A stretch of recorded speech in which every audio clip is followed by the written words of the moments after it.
Guys, matagal-tagal din tayong hindi nakapag-upload guys. At medyo nagkaroon ng problema ang aking YouTube. Ayos na uli.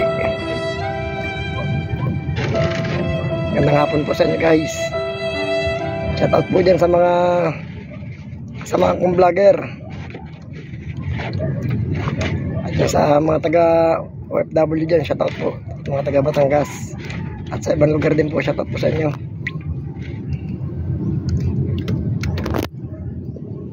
Panibagong vlog naman tayo guys. Ayan guys.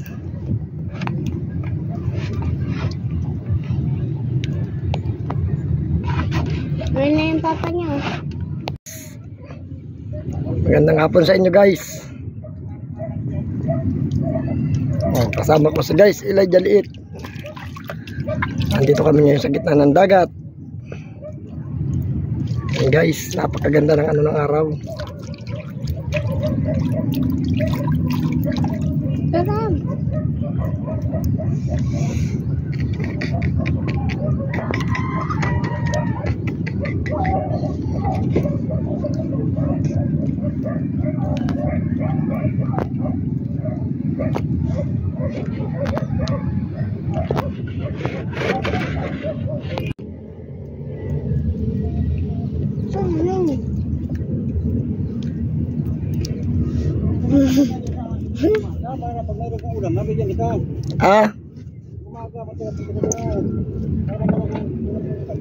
Papa, halakas na papa.